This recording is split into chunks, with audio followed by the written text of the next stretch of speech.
What's going on, everybody? Thank you guys very much for joining us one more time. It's Friday, December 11th, 2020. We're a mere 3 weeks or so away from the new year. I hope everybody's staying safe, staying indoors. I know in California they have ordered another stay-at-home order. A lot of people aren't listening to it, and that's why we're still doing these things. If they had listened from the beginning, we may not be in the situation that we're at now, but we can only take care of what we can take care of, and we can only watch what we do, and just make sure you guys are taking care of yourselves. But, you know, I don't want to get out of my soapbox for too long for that one. But anyways, don't forget, guys, to follow us on social media. You can follow us on Twitter at @blown_save and on Instagram at @theblown_save. Don't forget, you guys can still reach out to us at theblown_save_podcast@gmail.com and or head on over to the website, www.theblown_save_podcast.com. You can reach out to us there. You can send us some comments. Check out some of the merchandise stuff we have right there. But, you know, either way, just reach out to us. I do believe next week for sure we're going to do a live episode.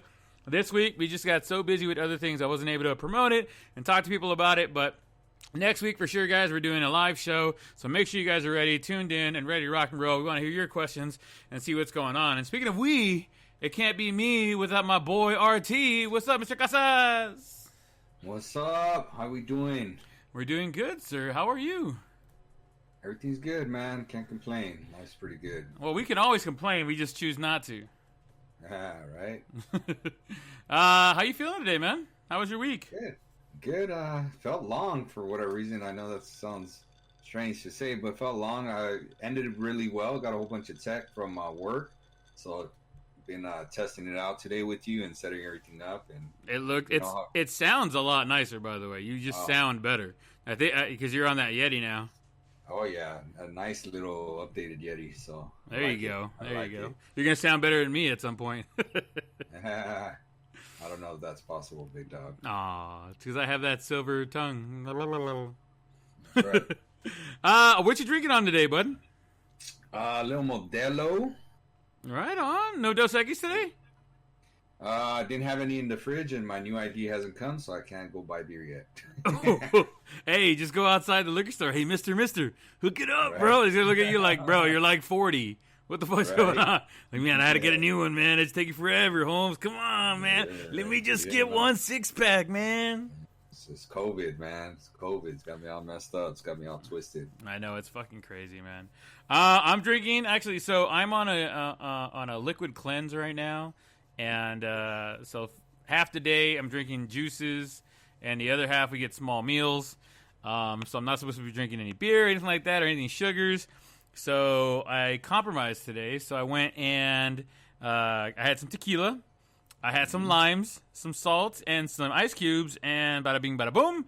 I have a little bit of tequila, so I'll be sipping on that tonight. Some tequila with some lime and some salt on the rim with some ice cubes. Keep it cold. Oh, I like it. Right? I'm going to get excited tonight, guys. Make sure you guys, if you guys are drinking along with us, make sure you guys stay safe, drive safe, and make sure you guys have a designated driver and or call Lyft and Uber. Make sure you get home safe and sound. We're too close to the holidays that we don't need anybody not making it home or doing something stupid, right? Right. Be safe. Absolutely. All right, let's just fucking jump into it, man. First and foremost, boxing. Why are we talking about boxing? I'll tell you why. Fucking Floyd, the piece of shit, why he won't go away. Mayweather announces that he will fight Mr. Logan Paul in an exhibition match on February 20th. You said it the best I could think of how to say it, but like this fight I don't want to watch. Like the Mike Tyson Roy Jones Jr. fight, I was super excited. It was a good fight for what it was. I was very, very happy with that fight. Even the preliminaries are pretty good. The Jake Paul with the other one was awesome because he knocked him out. But like this being the headliner, I'm like, you're not getting a fucking penny out of me for this shit. Of course Mayweather's going to whoop the shit out of Logan Paul. He's had like three non-professional fights. He's lost one, tied one, and won one. Like, I don't want to see this fight. I mean, do you want to see this fight? So now hear this. I thought Jake Paul and Logan Paul are the same guy. Are they not? No, they're brothers. Oh, I did not know that. Logan Paul is the older brother of Jake Paul. Okay. I did not know that. The way this started, Logan Paul got into an internet argument with another streamer in the UK. They started talking shit back and forth, back and forth, back and forth, back and forth. People started saying, "Why don't you just fucking throw down and call it a day?" And they said, "Fucking shit, let's put on a fight." So they had a fight. It wasn't sanctioned, it wasn't licensed or whatever, but they had a fight. They did it on YouTube pay-per-view. The guy from Britain, whatever, whooped the shit out of this guy, and they made a shit ton of money. Like, people were buying the premium stream or whatever, and they made a shit ton of money. So they said, we're going to do it again. This time they came to the U.S., and they fought over here in Staples Center, and it was the same thing. It was a YouTube exclusive or whatever, and they made a shit ton of money again. That time, the fight was a draw. So they had a third fight, and then Logan Paul finally won one. But, like, who wants to watch this? Let me just tell you, I just think you did a marvelous job of breaking that whole thing down. For all of us that don't know much about it or anything like that, because I didn't realize. I thought it was the same dude. Like, I thought it was the same guy. I didn't realize it was brothers or anything like that. Yeah. Like, well, you had me. So Jake Paul, on that very first fight, Jake Paul fought the streamer's brother from UK, and he beat him. He knocked him out. And then he won this last fight against Nate whatever. He went fucking Nate Robinson, put him fucking night to sleep. No. Which was very impressive because, I mean, you're still fighting a guy, right? And to knock him out like cold. Like, he knocked him in the next week. He wasn't moving. Like, that was bad. Like, that's pretty good. But, like, Logan Paul, his older brother, is just a fucking... All he is a glorified fucking internet troll, dude. That's all he is. That's how he got famous. That's legitimately how he got famous. He had some small role in some Disney fucking afternoon show. And then he started doing all this crazy shit, and Disney dropped his ass. And then he was just straight streaming through YouTube, and he had, like, an incubator with a bunch of... what do they call them? Other influencers that he was trying to blow up or whatever. There's been so much controversy over this guy. He's just legitimately, if you guys look up just a little bit of who Logan Paul is, all he is a fucking internet troll, and he records it, and he gets millions and millions of views, and somehow he thinks because of that, he is now equipped enough to fight somebody like Floyd Mayweather. Granted, Mayweather, I think, is going to make it a spectacle. Thank you. I was thinking theatrics, but he's going to make it a spectacle. He's going to dance around him, act like a fool.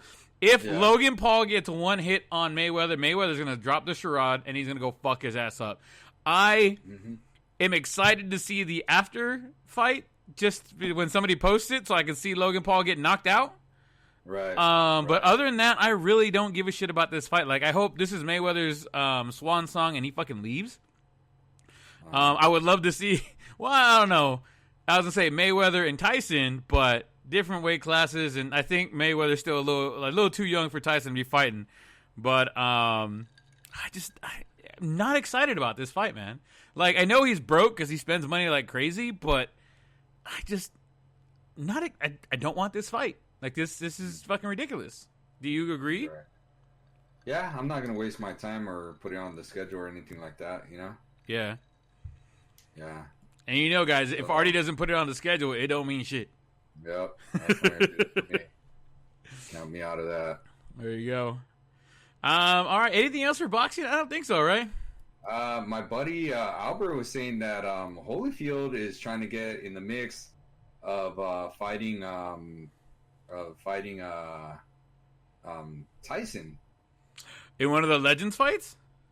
Yeah, I guess so. Oh, that's the first I've heard of it. The return of the ear biter and the ear bitee. Yeah, so to me that'd be really interesting. He said something. I haven't heard anything about it. That's why it's news to me. But he just basically said that it's that he's in the mix and he's trying to set it up or something like that. Interesting, man. I haven't heard anything like that. Yeah. So, but that would be interesting to me. Did you pay for it? I paid for the last one. I might pay for this one. Another draw? You paid for another draw? I don't want to. That's the thing. Like, it needs to be like legit, dude. It can't be no bullshit. Right? Didn't I tell you? You did. You You forced me into having to pick somebody too. I'm like, I don't want to. It's not gonna happen. You're like, what if it did? Like, it's not going to. You were right. I was wrong. I don't say it very often. You were right, and I was wrong. The only other boxing news that I know is Canelo Alvarez is fighting next Saturday. He's fighting what's that guy? Smith, Callum Smith, and that'll be the last one, I think, for the year. Smith is undefeated right now. He's a super middleweight champion, so he's going to defend the belt against Alvarez, which is going to be dope. The only other thing about Alvarez, I don't know if you heard this, it happened today. Canelo Alvarez is actually leaving Golden Boy Productions or whatever. He's going to leave Oscar De La Hoya and all that bullshit. He's going to go off on his own and do his own thing. Yeah, but that didn't happen today. That's been in the works. Didn't we talk about that before? He officially left today. Okay. Yeah, that's different. I mean, but yeah, we all knew that was going to happen. I mean, thank God he's out of there, and hopefully he does better. But freaking De La Hoya said it literally hurt his feelings when Canelo said, fuck you, and I'm out. Oh, well. Yeah. Too bad. Yeah. Sometimes but you get the candy, sometimes you get the wrapper. There you go. I know that, what's his name? They're going to live stream it on the Zone or whatever. I didn't know that was still going on. So, yeah. I mean, I thought I remember it was going on for a minute, and then it just kind of died away. So, I mean, it is what it is, I guess. But if anybody still has the Zone, it'll be on there, I guess. Go get your 7-day free trial and watch it, I guess. Hey. Anywho, let's go over to college football. Michigan State canceled their game, right? Yeah, man, it's rivalry week, and that is a big game every single year. You know, like absolutely huge game for them. Cancel it. It's just like, of course, COVID testing is COVID testing, so you know, nothing you could do. But what rivalry games are you looking forward to? Let me hear the big one that you want to see. SC and UCLA. Come on. That's right. That's the easy one. What non rivalry game like that are you looking forward to? I mean, let's see. Who would I be interested in watching? Texas A&M and Texas. Okay, yeah, I like that. I always like when they games. fight. The Oklahoma games are good too. Yeah, dude. I mean, the biggest rivalry surprise, I think, more because of what happened today. Arizona State beat Arizona. And the big thing is they beat them 70-7. Let me say that again. 70, not 17, 70-7. Like that. I mean, when does that even happen? How does that even happen? Yeah, that's that for a rivalry game. Jeez Louise, they really took it to him, right? Oh, they did something to him, man. Golly. They took it to him, man. Your boy Leon must be happy, right? You know what's funny is I sent him the picture. I was like, bro, how did you not see this? And he was like, I thought it was tomorrow. No way. So he missed. He didn't even watch the game. Dude, probably the greatest game in Arizona State history, and he didn't even watch it. Wow. Yeah, pobrecito, my little guy. I'm sorry, bud. Yeah. Well, it's all right. He could see the highlight tapes. There will be plenty. Oh, there's gonna be tons. But tell me, you wouldn't want to watch, like, if you're a diehard, like if SC beat UCLA 70-7, like I would be beside myself if I didn't watch the game. You know what I mean? Like watching it actually happen. Like, bro, they just put up fucking 41 or 42 in the first half. Are you kidding me? Right. Man, that's one of those when you don't want to miss. Yeah. What about the Florida games? Those are always really popular too. Florida State and Florida those are really big games too. Yeah. What about the Michigan game? Who we got? Michigan and Clemson? Is that a big rivalry game? Michigan and Michigan State. No, because it was Michigan versus Ohio State. That was the rivalry game. Is it? Could have sworn Michigan and Michigan State have a big rivalry because they're crosstown. They're the crosstown rivals. It makes sense, but I don't know. But that's a game that was during rivalry week that got canceled, is what I'm trying to tell you. Oh, the canceled ones. Oh, okay. So, like, I don't know. Let me see. Let me take a quick peek right here online. Let's see what we got here in terms of games that are big games between, like, the rivals, between college rivals. Mm-hmm. I don't know. Let's see here. It takes a minute to pull these damn things up. College football. What's called? Oh, and then you know what started today was we'll talk about it in a second, but we had all the NBA started a little bit today. Oh yeah. Illinois versus Northwestern, Alabama versus Arkansas. That's a rivalry game, I guess. Arkansas and Alabama, Bamba Lamba. Yeah. I guess it's supposed to be rivalry week, but there isn't like a ton of rivalry games in here. So I don't know. Moving on. Yeah, moving on. I mean, that's pretty much, college football. I know Leon's gonna be like, "What? There's so much more to talk about." We move on, bro. We move on. We gave you your minute. I know. 5 seconds of fame. Leon, 77. There it is. 70-7. Arizona State over Arizona. Yeah. Oh my God. Highlight tape. It's gonna be highlight tape after highlight Fucking tape. highlight tape. I wonder if people are going to get fired because of that game and stuff like that. Oh, we're going to talk about some other people being dumb in football games and getting fired. Right. We'll get there. Believe me, people. We got some things to say about that. Let's jump into the NBA. And James Harden, he has come out and said, hey, I want to be traded. And he wants to go to either the 76ers, the Bucks, and now the Miami Heat. It looks like he wants nothing to do with the Western Conference anymore. I wonder why. So he's taking the easy route like some other people have in the past and gone to the East to try and join another super team. We're not going to name names of other people who've done that, but people have done that. I mean, what do you take on James? What's your take on James Harden going to the East or wanting to go to the Eastern Conference Final or Eastern Conference? I think he sees that he can't make it to the NBA Finals without taking the easy route. I think that's clear. He sees that. He always gets in the playoffs and he has a great regular season, and he gets to the playoffs and all of a sudden something goes wrong. You know what I'm saying? So I think he just feels like the route is a lot easier in the Eastern Conference, and on top of that, it will be easier if he joins one of the teams that are already established, like that's one of the real good teams in the Eastern Conference. You know what I'm saying?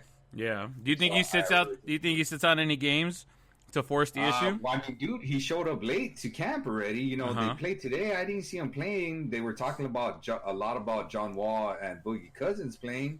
So I don't know if he actually played or not. You know what I'm saying? I mean, why not want to play with them? You know what I mean? Like you got a fucking solid ass team. Like you should definitely and you're gonna bail now? Like, come on. Yep. He's just man. He's just one of those dudes. He's one of those dudes. I could see him bailing and wanting to bail and stuff like that. Kind of reminds me of like a Charles Barkley type of person. But at the same time, like Charles Barkley didn't go anywhere. He stayed with the Suns. He was a ride or die Suns guy. Not true. He went with the Rockets chasing a ring. But that was at the end of his career though. Like for the meat of his career when he was like dominant, he was right there with the Suns. Yeah. And like Harden right now, he's still dominant right now. And he's leaving while he's dominant. While his team has given him the pieces to succeed, he feels, let's just be honest, the Lakers and the Warriors are way too much for him to overcome in the Western side. Right, I agree. I totally agree. They're not even the B team, they're the C team in the Western Conference. Yeah. And the Clippers are even fighting them for third. Right, yeah. Exactly. So, you got 4 power teams right there. Obviously, there's going to be a huge power struggle there. And it's one of those things, dude, who's the powerhouse on the East side? It's the Heat? The Bucks. Oh, the Bucks all day. Yeah, the Bucks for sure. I don't think the 76ers have what they think, but, yeah, dude, I don't know. I don't have any respect for dudes like that, Like none. Zero. Yeah. Not even a little bit. What about you? I because of how it's going down, I don't like it. If he was a free agent and they paid up and he went over there, yeah, dude, that's cool. But they literally built a team for you to take it to the championship, and you're gonna fucking be a little, forgive my French, everybody, you're gonna be a little bitch and be like, the western side is too hard. I don't want to do it over here. I'm gonna go to the east side and try and get one that way. Right. Like, you still gotta face the Western Conference team. Yeah, when you get there, but at least have to face one. Yeah, but if he gets more practice against them, you could learn a little bit more about the teams going that route. But I mean, whatever. Hold on real quick. I just got an alert from Trevor Bauer. Uh-oh. He posted something. Hey, Blue Jays fans, what do you think? Is Toronto a good destination? I guess Randall Grichuk of the Jays said Trevor Bauer would be a perfect Christmas present for all Blue Jay fans everywhere. And all through the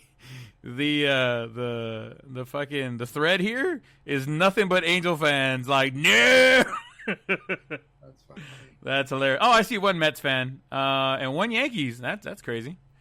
But the Trevor Bauer watch hour, the Trevor Bauer watch hour, bro. I got it. Coin it.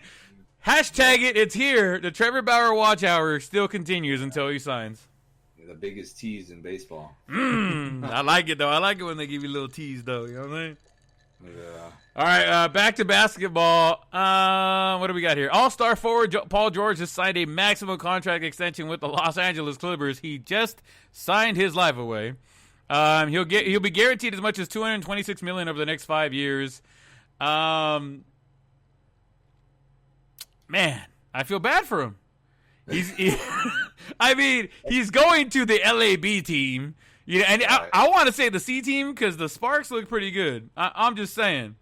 But it's one of those things, and we were talking about this the other day. Like, why would you do that? Like, I mean, he's doing it for the money, obviously, but you don't have a team built for sustained success in the Clippers right now. And I know Anthony's probably gonna be hating this, but they don't have a team ready for that yet. And you're gonna go ahead and give away probably the next 5 of your best years right now that are left, really.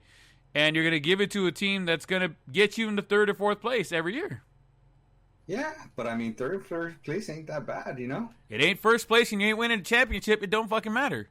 Yeah, probably not. But I don't think the Clippers just to me are a little bit cursed, you know? Yeah, I think they're gonna totally. I think they're gonna hang their hat on this guy so that when they move to the new, I think they're gonna move to the Forum or some shit. Yeah. Forum, yeah. That's going to be their big ticket item to go see him. That's probably why they push really hard to extend him.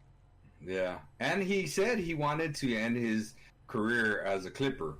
You know what I'm saying? Like, yeah. He's been talking a lot of smack this week, you know, throwing Doc Rivers on the bus. Oh, he didn't use me properly, blah, blah, blah, blah, right? Yeah. And for this dude to be talking all that smack and all that, and he did say, I want to be a Clipper for life. This is where at least to his credit, he's pretty much looks like he put his money where his mouth is. Of course, they gave him a lot of money inside that mouth. Yeah. But he kind of did come through with what he said he was going to do in terms of being a Clipper for life. This is true. You know, but here's the one thing that made no sense to me. Of course, he puts his foot in his mouth right after he signs that big old contract. But he had a quote that said, "I'm back with the trainer that I had my MVP season." Bro, you were never an MVP of the NBA. Okay? You had a really good year. You were an MVP contender, but you were never the MVP of the NBA. So get that straight. So you ain't impressing nobody. And let me tell you, you don't get better after those years. You know what I'm saying? Like, this dude is making it sound like, oh, man, all of a sudden I'm a little older, I'm a little wiser, I'm a little better. Nah, man. A dude that was talking the way he was talking and crying about everything, like that you're not. I'm glad that all that got you that fat contract with the Clippers, but I'm glad the Lakers aren't buying that. You know what I'm saying? Yeah. Good for you. I ain't buying. Sure, you're a good player. You're top 10, I guess, at your position in the NBA. You're not. I don't think he's elite. I don't think so either. I think he's up there. He's one of the stars. I think you can put together a team to win together with him, but I don't think he's your centerpiece. I mean, obviously the Clippers think he's the centerpiece, but from past and seeing what happens, he's definitely not a centerpiece. He's not a LeBron. He's not a Steph Curry. You know, he's not a James Harden, even though James Harden wants to fucking leave now. Right. Makes no sense. Yeah. He's definitely not that. Like I said, I think he's I don't know. I think he's outside the top 5 of his position in the NBA. I mean, probably just a hair outside the top 5, but he's between 5 and 10, maybe. Yeah. So I'd really have to lick it down. I think he's towards the tail end of his career. He's not in the heart of his career. He's already battling back from a gruesome injury, and you know, and he's just being petty. You know, he forced his way out of Oklahoma, well, no, technically he signed as a free agent, right? He didn't force his way out of there, right? But he got out of the Pacers, and then he didn't want to go back with Oklahoma after he told poor Russell Westbrook that he was going to go back. And of course, Russell Westbrook got a little sour about that and whatnot. So, and I understand. And then he came with the Clippers, and then he's over here dogging, you know, his coach, while his teammates are, you know, without coming on the record saying like this dude was part of the big problem with the team, you know? Yeah. So I don't know. That's just not a dude with high character, if you ask me. I'm with you there. Paul George, good luck, and I'm sorry that you're going to be very frustrated for the next 5 years with the Clippers. Your team, Anthony. You wanted to end it there, and believe me, it's going to end right there. So, right. We got some LeBron news, right? Yeah, man, it was pretty cool. See, LeBron just won his second Athlete of the Year award. This time he won it with Times Magazine. And that's after, I think it was last month, that dude was awarded the Sports Illustrated Athlete of the Year for a record 3rd time. Mm-hmm. So that was really cool to see him win that award, and just acknowledge, I guess, the way he's kind of turned a lot of things around. You know what I'm saying? Like, yeah, for the sports, the way people view sports, and the way people.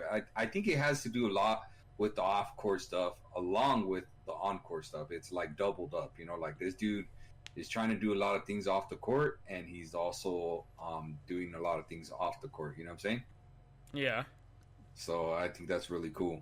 But there was also some news with that as well, too. I heard. Like, what's up? Yeah, so Kyrie Irving said, did you hear what Kyrie Irving said? He said, he came out and said, and to me was like a slap in the face to Pobrecito LeBron James, but he said that Kevin Durant was the first teammate he felt was as clutch as him, which is interesting because to me, he hasn't even played a game with Kevin Durant because Kevin Durant's been hurt the whole time. And he won an NBA championship with LeBron James.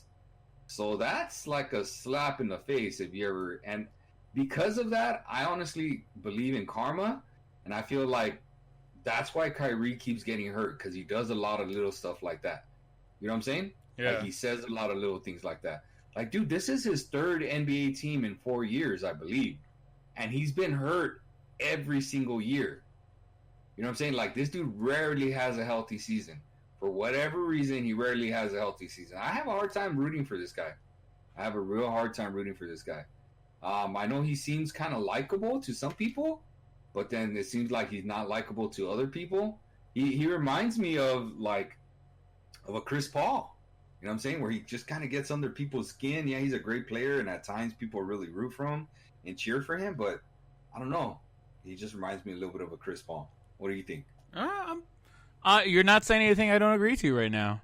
I think it's very dirty of him to come out and say that. Like, LeBron was there with when they were rocking at the Cavaliers, right? Yeah, the Cavs. And you're gonna fucking talk shit about somebody who helped you win a fucking title, right? Like, that's, to me, is like, dude, come on. It wasn't because of you that they won the title. You were a piece of the puzzle, but the centerpiece, once again, is LeBron James there. Mm-hmm. And nobody's taking anything away from KD. KD's a fucking bad man when he's able to play, but he had, like you said, he hasn't been playing lately because he's been hurt. Right. I hope, the best for him and his recovery and getting back for the next season. But as of right now, you can't make that kind of comparison if you've not played with only one. If you've only played with one of them. Right. Yeah, I'm there with you. Preaching to the choir, my friend. Preaching to the choir. I'm with you, and I agree. Like, just he's a key piece to the puzzle, but he's not the key to the puzzle. You know what I'm saying? Like how you said. Like he's I think he's going to be a complimentary player, a really great complimentary player that you need to win the NBA title. But I don't think he's ever going to be the guy. You know what I'm saying? I'm with you there. I respect that. And we got two dudes that have always been that have been complementary players to each other. Mm-hmm. With KD going there, and I think for me, I'm glad that they ended up together. Be honest, I'm glad that they ended up together because I hope nothing but bad things comes their way. Damn. Well, I mean, KD kind of did Oklahoma wrong, and then on top of that, he still left like crying, talking smack about Golden State and all that stuff. You know what I'm saying? Like, yeah. No, dude. It's hard to respect that, Brent. It's hard to respect that. I'm with you there, dude. I mean, fuck, dude. I mean, he digs his own grave, right? He digs his own fucking bullshit with that. So it is what it is. Karma's a motherfucker, and it is what it is at this point. Yep. Did you hear about another dude that got thrown under the bus? Ooh, who? Tell us. Michael Jordan. Michael Jordan. My baby? Michael Jordan by Scottie Pippen. I kind of wonder what that relationship is like. You know what I'm saying? It seems like they're pretty honest with each other, talk to each other a lot. Yeah.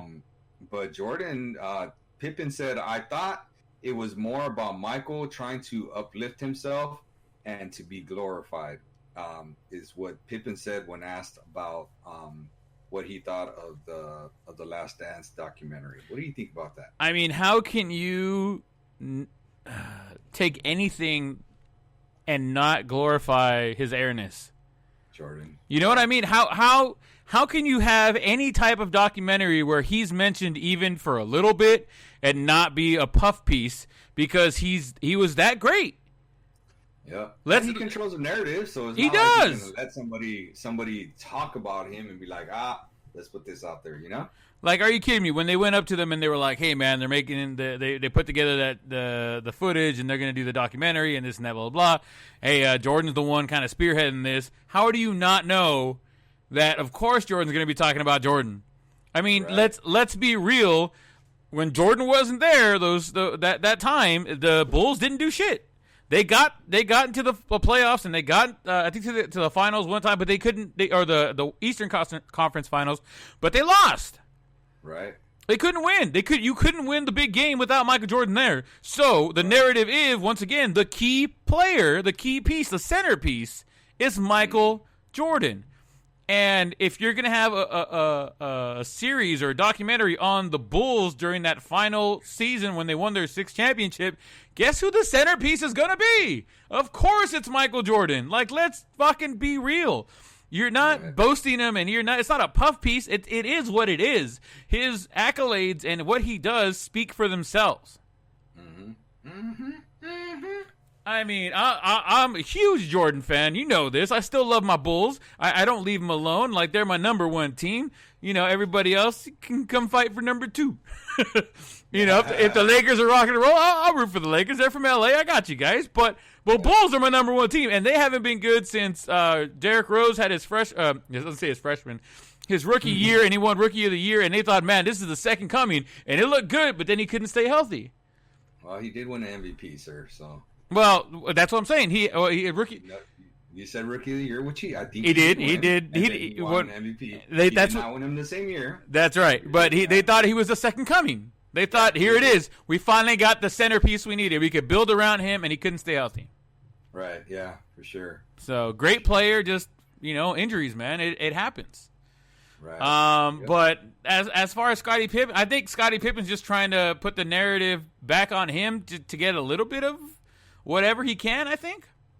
Yeah, maybe, I guess. The whole thing with his wife getting smacked by all kinds of NBA players probably got him all ruffled.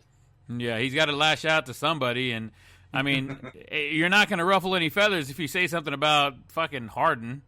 You know what I mean? Or if you say something about Kukoc or fucking Horace Grant or B.J. Armstrong.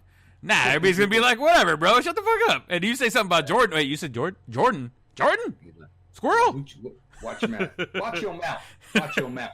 I mean, he had to go after the biggest dog there. The only other person he could have said something bad about would have been the Zen Master himself. Right, I agree. And that would have, I think that would have been a huge backlash. Are you fucking kidding me? You talking shit about Phil? Nah, Phil. What you say? What you say? What you say about my Phil? Right. Yeah. But yeah, no, I think it's gonna die down. Like I think it's already dying down. Jordan didn't, come out and say anything after the fact. He probably fucking laughing his ass to the bank. You know what I mean? Probably. I probably agree. Maybe trying to get a little more publicity out of it. That's what I'm saying. I think he was trying to get something out of it, man. Just to kind of like bring up the buzz one more time. Right. Because I think he got a lot of sympathy during that documentary when it came to his contract, the renegotiations, and stuff like that. I think people really sympathized for him because he was the number 2 guy there. Right. Yeah, I agree. And I think doing this now, all it's going to do is tarnish what people were thinking about. They were empathizing with him over this kind of thing. And you're going to go ahead and take away that from the people that started empathizing and sympathizing with you. So, I mean, that's my 2 cents on it, but, Yeah, I agree. All right. Anything else on the NBA you want to touch on before we go? No, that's it. That's all I could think of. All right, let's get into some MLB news. This is the blown save after all. We gotta have some MLB news. And speaking of saves, the fucking Angels. God damn it! Thank you very goddamn much. You finally got a pitcher. They've acquired right-hand pitcher Raisel Iglesias from the Cincinnati Reds, and he is basically one of the dirtiest closers in the league right now. He is pretty damn good. I like it. I like him. He's not the best, obviously, but he's one of the dirtiest. Top 7? He's dirty. Top 10. Top 10. I mean, come on, number 6. No, because he's right-handed, man. I mean, he's one of the top dirtiest right-handed closers, for sure, because of the angle he comes in with and stuff like that. But the thing is, there's just so many damn good left-handed relievers and just I don't know. I'd have to kind of look at who the top relievers are in baseball. But he's up there. He's in top 10. Top 10. So it was a solid move to shore up the back end of the bullpen. Now all they need is like 4 more pitchers in the bullpen, and then they need like 4 more starting pitchers, and they need to stop getting infielders by the name of Iglesias. We're running out of people named Iglesias that are available in free agency or anything like that. So I think we're good with the Iglesiases. But definitely looking to see. I'm hoping Trevor Bauer. I know we had a quick Bauer. The Trevor Bauer. What did I call it? Damn it! I lost it. Trevor Bauer hour. The Trevor Bauer hour. Like we I keep waiting for it to drop, and I hope it drops soon because I can't stand this stuff. But I mean, it makes for a good storyline. Wherever he goes. But I'm hoping we get him. They could also go get Sonny Gray. They could also go get... Who was the other one they're looking at getting? Off the top of my head, I'm losing. I know my dad right now is like screaming at the Google right now. He's like, it's this thing. It's this guy. It's this guy. It's this guy. They're talking about the 2 trades that they could do. God. Oh, it's Blake Snell. Oh, Blake Snell. Yeah, okay. So they're saying that the few different trades, the 2 biggest trades they could do if they don't get Bauer would be to get Sonny Gray and or get Blake Snell. I'm okay with 2 or all 3 of them. I mean, let's just make things happen. Yeah. We only have Mike Trout, for so long. We need guys that are going to make it now, not at the end of Mike Trout's contract or his playing career. Right. Yeah. So let's go win, and let's go win now. Bye, Joe Adele. See you later tonight. Thanks for coming out. Have a nice day. Yeah, I appreciate you being a good prospect. Nice little chip to trade. Yep. Bye. Go get me some pitching. Go get some pitching. We got plenty of fielders. We got plenty of things going on in the outfield. We're good to go. We can handle things. Let's just get the pitching down and then maybe go pick up McCann. Oh, no, McCann signed with somebody else today. or he already signed? I don't think he signed. He's like on the cusp. I forget who it was. I know who it is. It's on our rundown. Oh, is it? It's like I think it's the Mets, right? The Mets, but again, he hasn't signed. Oh, okay. Well, thank God he hasn't signed yet because I know the Angels are looking at him as well. JT they're looking at JT Realmuto as well, and even Yadier. I mean, honestly, I feel like Yadier is going to happen, but not for the money he's asking for. Right. According to rumors, he kind of laughed at the offer that the St. Louis Cardinals gave him. It was like $10 million for 1 year. He was like, "Nah, bro, I want 2 years," and he wants like $25 million. Like, I don't think that's going to happen. I don't know very many teams that are going to be willing to give him a contract for 2 years in the $20 million range, just because he is on the twilight of his career. Yeah, I don't see that either. To be honest, I don't know. We'll see what happens. We will. Big news in Philadelphia. Dave Dombrowski, who won a World Series championship with the Florida Marlins and the Boston Red Sox, has been hired by the Philadelphia Phillies, president of baseball operations. So they're getting some new blood in there, trying to go ahead and build something around Bryce Harper.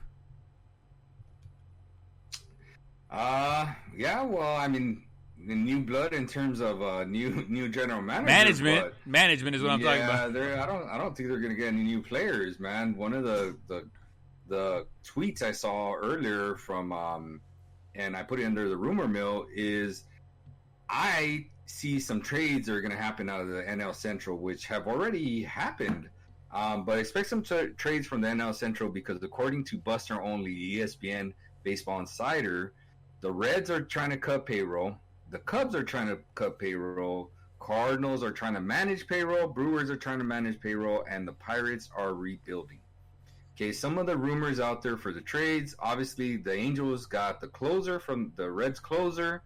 The Cubs are looking to shop one of the big three. Chances are they're keeping Baez. And I am going to say they keep Raisel as well, too, which just leaves Bryant to be shipped out. The reason Raisel is because Rizzo's the captain of that team. Baez is the kind of superstar. He's a flashy guy. He's like the eye candy of the team. You know what I'm saying? And he's young. So to me, they're keeping 2 out of 3. I think they're keeping those two. Cardinals again trying to manage payroll. They're not looking to take on guys, but they're trying to hold on to the guys they have and make a little run. But you're not going to win a World Series like that, you know. Yeah. But still, you make the playoffs and stuff like that. Brewers, same thing. They don't really add anybody. They have Yelich, but they need a healthy Yelich to play a good season. He had a really bad year this past year. They need him to round back into MVP form, and maybe for some other dudes to kind of have bounce back years as well too. The Pirates are just god awful. They're brutal. I saw a trade that might be in the works, or it's a rumor out there, but the Pirates are looking to trade Jameson Taillon and Josh Bell for Luke Voit. That would be interesting. If I were the Yankees, I'd be all over that because I think Josh Bell is going to be a very good player. I think Luke Voit, you had a really good season, but hey, man, let's see what we can get you. Sell high and buy low on the dudes that they're getting from the Pirates because I think the dudes they're getting from the Pirates are pretty legit. That's interesting. I didn't hear about the Luke Voit one. Yeah, so it's just a rumor, obviously, just a rumor. But yeah, I don't see anything. I mean, it's good for them, like Philly, but I just don't see that other than later on down the line being something. I think he's gonna come in and do what they always do. They clean house, cut fat payrolls, and then they start trying to resign or sign dudes that they think will fit around Bryce Harper. You know what I'm saying? Yeah. So I think that's what's going to happen. So yes, no big news, but I mean they're letting go again. They're not going to re-sign their biggest dude, which is JT Realmuto. Mm-hmm. So I don't know. All right. What else we got going on here? Oh, Kansas City Royal was Salvador Perez was named AL Comeback Player of the Year. So congratulations to him. Yep. Do you know who was? Well, first, do you know what he's coming back from? What is it? He's coming back from? I don't know off the top of my head. Sorry. Tommy John surgery, sir. Really? Oh, that's right. He hurt himself. Yeah. Mm-hmm. So he put up some gaudy offensive numbers this past year. He had a really good year. Do you know who the NL comeback player of the year? I was leaving that one up for you, Papa. Was that you're trying to stump me there or what? Yeah, I want to see if you already knew who the comeback player for the NL, the National League was. Yep, it's Daniel Bard of the Colorado Rockies. Ding, ding, ding. The reliever turned closer. I don't know if he ended up being the closer. But that dude, was pumping it up in the high 90s, touching 100 here and there. He's a dude that was out of baseball for like 5 years and was like working as a scout for Arizona. And then when he was scouting some dudes, he would warm up or throw with them here and there. And they're like, man, you still got it. Why don't you try pitching? He's like, blah, blah, blah, blah. And then finally he's like, all right, why not? And man, he had a really cool dude. He's a dude that had the yips, and then figured it out and come back and had a great year, man. I love comeback stories. Everybody likes an underdog, right? Yeah. Yeah, that's why I think people are feeling a little bit better about your Cowboys lately because everybody likes underdogs. Don't bring up my Cowboys right now, man. Are the Angels? No, hey, don't you dare. All right. So let's talk about some moves there. Some teams that are making some money moves here. Them White Sox are making some money moves, baby. They acquired right-handed pitcher Lance Lynn. I like how you put a great pickup the Angels wish they would have gotten. Yeah. But the thing is, they're not going to trade them in their division. That's the only bad thing. Yeah. I wish for your sake, that they would have got him, but they're not going to trade him within. They got him from the Rangers. Yeah. So they're not going to say, "Oh, here you go, Angels. Here's another dude to possibly slap us around with." Yeah. As bad as Angels were this past year, the Rangers were worse. Yeah. Like that's the truth. So yeah, they're not going to make their own rival better. And Lynn's a solid pitcher, man. Solid, gives you 200 innings. He whooped our ass every time we saw him. He whooped our ass. Solid pitcher, man. He's a professional pitcher. They talk about professional hitters. He's a professional pitcher, man. Professional pitcher. And they needed somebody to be like that third guy right there in Chicago. Yeah. So yeah, good for them, man. Good for him. Good for them. Maybe he signs a big contract because I know he's on the last year of that contract, or maybe they say, hey, we're pushing all the chips to the middle and let's see what happens for us. You know what I'm saying? Yeah. So I don't know. Should be interesting. I like that one. I like that pickup. I don't like the next pickup we're going to talk about. They did sign free agent Adam Eaton to a 1-year, $7 million contract with an $8.5 million club option for 2022. Why don't you like this? And he's coming back to Chicago. Because when he left, there's a lot of controversy. So I'm not sure if everybody remembers the whole story. I won't tell the whole thing, but long story short, Adam LaRoche had his son with him, right? And the clubhouse basically got separated into two, either Team Rollins or Team LaRoche. Adam LaRoche, who came over from the Braves. Adam LaRoche was at the tail end of his career, and he was supposed to be one of the leaders in the clubhouse coming from the Braves after he had, a pretty damn good career. But he wanted to show his son like the life of a ball player and stuff like that, of a major leaguer. And this dude literally had a locker room for his son in the actual locker room. His son was only 14 years old, took him out of school. He was traveling with the team and everything, dude. It was not like, oh, I'll bring my son here and there. No, dude, this dude was like part of the team. More than a bad boy, but less than an actual player. So some of the players had a problem with that, and in particular, Jimmy Rollins was the one that kind of went and voiced his opinion to management. So then they came in, they approached LaRoche and say, hey, we can't really have that, blah, blah, blah. So LaRoche said then, all right, then I'm going to retire. I'm done. He left 13 or $14 million on the table and just retired for his son. He said, you know what? All right. If he goes, I go. Right. And so they both went. But here's the problem. Again, they were most of the players in there were pro team, pro Jimmy Rollins, because a lot of them did not agree with having a kid in the clubhouse. Well, one of the dudes that was pro LaRoche was Adam Eaton. And Adam Eaton was not particularly liked in the clubhouse from everything, all the reports. And in particular was his locker room buddy or locker buddy right next to him, which was what's his name? Todd Frazier, and they got into like a little verbal spat on the field when Eaton was with the Nationals and Frazier was with the Mets. So yeah, so it's kind of interesting. Oh, and to top it all off, Ozzie Guillen, who was not coaching them at the time, but later on coached him, he said, look, all I know out of Eaton is nobody liked you there. While you were there, nobody liked you there. So it's really interesting to see that he went back to a place where he was not liked. Yeah. Fucking hey, man. You're making some fucking amazing fucking points here, man. Yeah, so I don't know. Interesting. But yeah, I don't particularly like it. You know, he's a dude that can't bunt. I don't know. They really need him. I don't see him being a leader on that team. Mm-hmm. So I don't know. Who knows? We'll have to wait and see if it works out for them or if it bites them in the ass. Right. I totally agree. All right. I like the first move. But not the second one. Hey, you can't love it all, right? Mm-hmm. Unless the Angels sign Trevor Bauer, then I love it all. Mm-hmm. But they need more than Trevor Bauer. I'm just saying.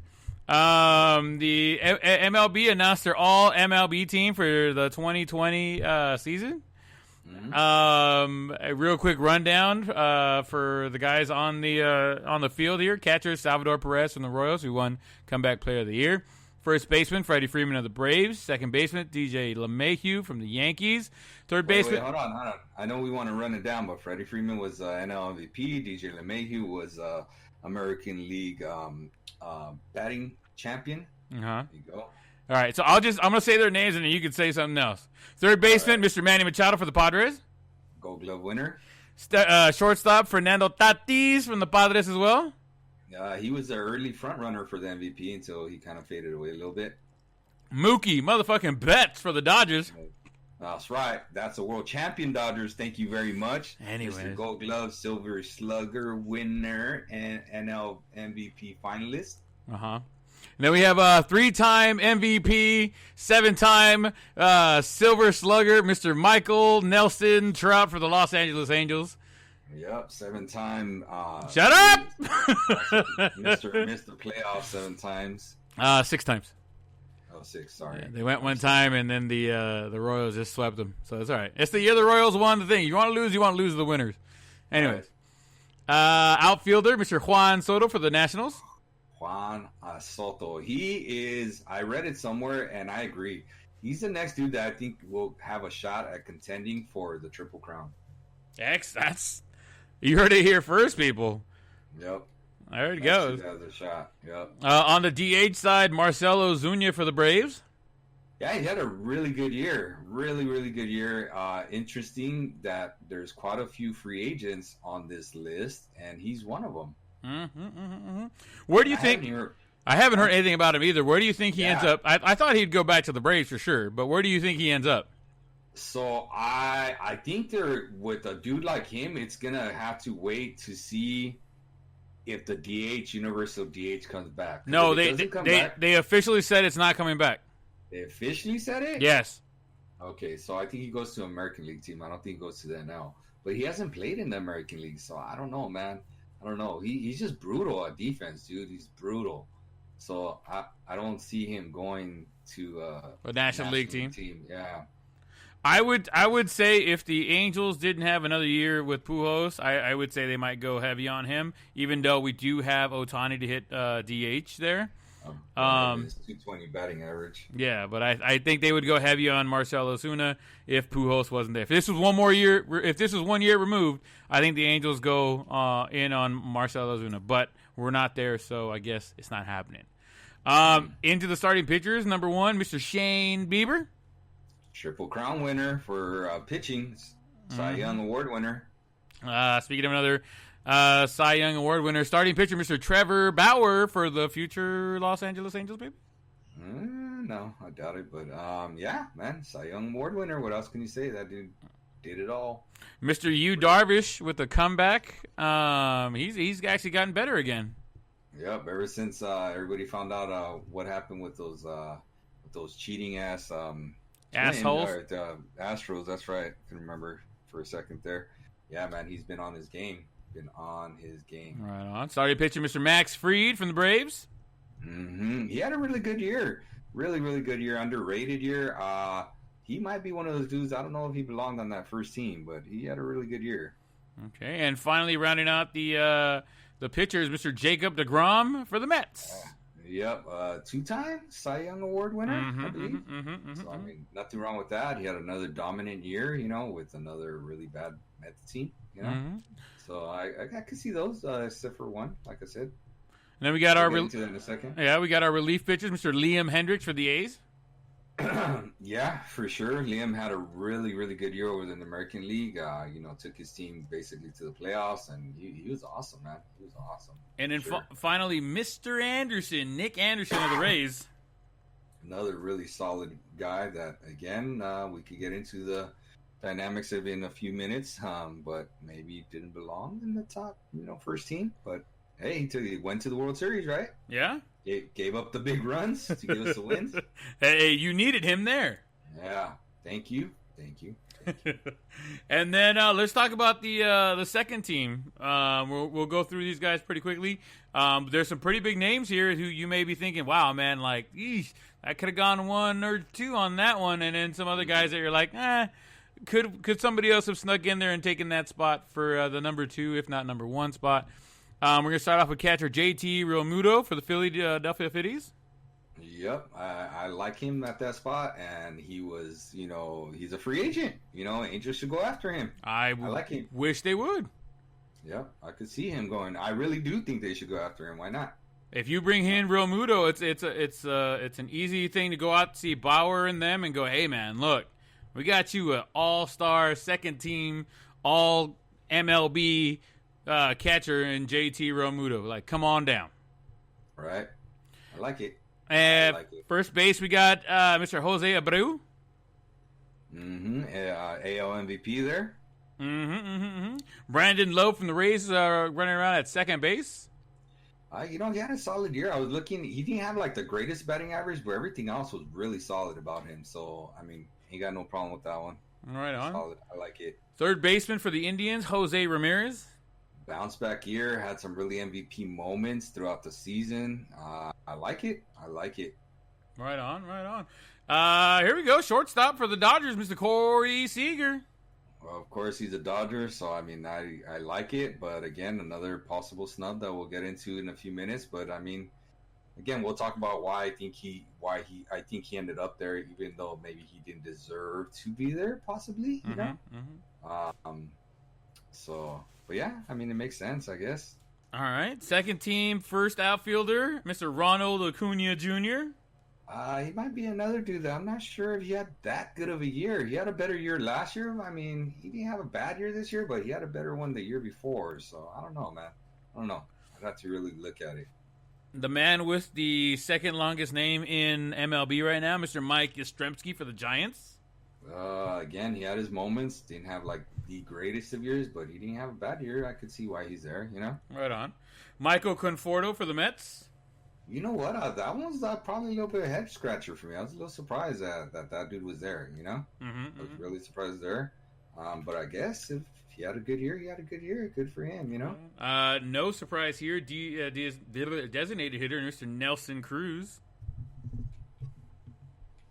Yeah. Well, yeah. That I agree. No surprise there. He clearly deserved there for sure. Right on. Now on to the starting pitchers for the second team All MLB team. Dinelson Lamet for the Padres. While he was healthy, he was solid. He was legit. He was one of the best pitchers in baseball, but he didn't have a completely healthy season. So I'm kind of like, I don't know, man. I don't know.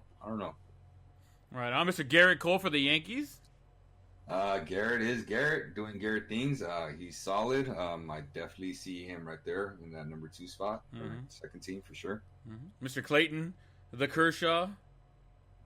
He's Old Faithful, right? I mean, he's basically Old Faithful. Like, how do you not put him there? He had another solid year. I mean, he didn't have. See, the thing is, we just put him to the echelon of what Clayton could do, and he didn't like have the typical Clayton Kershaw numbers, but dude, he, we've talked about this before. He's the number 1 on a lot of major league teams. Oh yeah, you know what I'm saying? I'm with you there, 100%, man. Especially over what, since we had a shortened season, like, and then obviously somebody in my family obviously roots for them. So we watched a lot of Dodger baseball when we had to. I mean, he's still, like you said, he's old faithful, man. He's old reliable. You know what I mean? He got crucified a bunch of times because of the World Series losses and the playoff losses. You got to remember though, the asterisks, the assholes had a lot to do with that. So, I mean, you can't really knock him. He came back. He finally took the monkey off his back. And even though it was a shortened season, we'll see how he comes out next year. If the Dodgers go back to back, there's absolutely zero things anybody could say about Clayton Kershaw at that point. If the Dodgers go back to back, there's nothing anybody could say, oh, well, it was a shortened season. He didn't have to go the whole gambit of a full season, yada, yada, yada. They come back, and Dodgers are favored to win this next year. So if they come back, if Dodgers come back and win, hey, man, nobody could ever say anything about Clayton Kershaw at that point, I think. Mm-hmm. Okay. Former Dodger, Mr. Kenta Maeda for the Twins. That's a dude that I could make the argument deserved to be on that first team over a dude that I was talking about earlier, you know? Mm-hmm. I'm with you there. And Mr. Hyun-Jin Ryu, also a former Dodger. That's 3 Dodgers if you want to play it that way right there on the starting pitching. And the Dodgers still have fucking amazing pitching. Go fuck yourself. Yeah, right? That must be nice, huh? It must be nice to have a wealth of riches like that. Yep. All right, we got 2 relief pitchers, Mr. Brad Hand of the Indians. Yep, no problem with him being on that second team. I like it. Former, closer of the year. Had a great year, Right on. Mr. Devin Williams of the Brewers, rounding out that second relief pitcher spot. Yeah, he was rookie of the year. He had that devastating changeup, had some ridiculous strikeout ratios, like the highest in Major League history and stuff like that. He's a dude that, to me, should have been the top dude in the number one. That should have been the number one first teamer. Through there. Now we're gonna talk about some snubs here. You got a big one on your hands here. Who do you think got snubbed out of being on here, man? Okay, so literally snubbed. That means we need to take somebody out. Mm-hmm. Okay, so my dude, Corey Seager, I think he had a great year. Don't get me wrong, but dude, Trey Turner just beat him out in every category except for home runs. Granted, Corey Seager played 5 less games, but he was not going to catch up to those numbers in 5 games. That's the thing, Yeah. So I think Trey Turner deserved that number 2 spot. I think Seager deserved to be out of there. Trey Turner in that number 2 slot, and even honestly, based on his numbers, maybe a shot at being the number 1 slot for MLB team. Yeah, I kind of do think he had a shot at that. I'd have to look at their numbers to be comparable. You know what I'm saying? Yeah, Mr. Tatis, right? He's the shortstop. Yeah. I'd have to see. I'd have to compare theirs. I did not compare theirs, so I'm not sure, to be honest. Gotcha. Sure. Any other snubs that you feel like should have been on there? So I think so. I don't know about snubs, but I feel like certain dudes got snubbed from the wrong spots. Like, I honestly think Devin Williams should have been a clear first team all MLB team over Nick Anderson. I think that was the biggest snub from the first team, dude. He had like a historic kind of year, dude. Not a good year. He had a historic year, bro. And that historic year, I get that he's a rookie and stuff, needs to be rewarded with first team. I don't care if they're rookies. He should have been there. And Nick Anderson had a really good year, but it wasn't historic. You know what I'm saying? Yeah. So Liam Hendricks was more historic, I guess, more on the borderline of historic. So I think that's who should have been swapped out, if you ask me. In terms of starting pitchers, I think Maeda should have been swapped out with Max Fried. I think Maeda had the better year over Max Fried. Again, am I looking at the numbers or just the eye test and stuff like that? It's more of the eye test right now. I didn't look at all the numbers, but I think it had to do a lot with just how they ended up. You know what I'm saying? Like, these dudes making the World Series. Because I don't know if you know, but the way they voted on these was after the season, bro. Like, even the postseason. it wasn't at the conclusion of the regular season. That's why I think some of these dudes are in spots that maybe they shouldn't be at. Nick Anderson maybe shouldn't be there, but since they made the World Series, well, he's there. Max Fried might not be there, but since they pushed the Dodgers to fucking 7 games, that's probably why he's there. You know what I'm saying? Yeah. Does that make Corey Seager probably not deserving of that second team, but since he went bonkers in the postseason, well, let's give him the second team. You know what I'm saying? Like, I think that had a lot to do with some of the stuff. I don't know. Is there any snubs that maybe you saw elsewhere up on the Twitterverse and stuff like that maybe swap out dudes? Like, I bet you. I could be wrong, but I have a feeling that there had to have been another dude that was maybe a little bit better than Danielson Lamet. I'm with you there. I mean, we can go nitpicky and start trying to grab guys left and right and say, and what? That second team outfield too. I don't know about that one, man. I'd really have to look at some numbers. That second team looks a little skeptical, if you ask me. I mean, I like Yastrzemski. He was a solid hitter. Solid defensive guy, but could there be other guys that are probably a little bit better than him? I think we could probably find a few other than the 3 that were already mentioned. Right.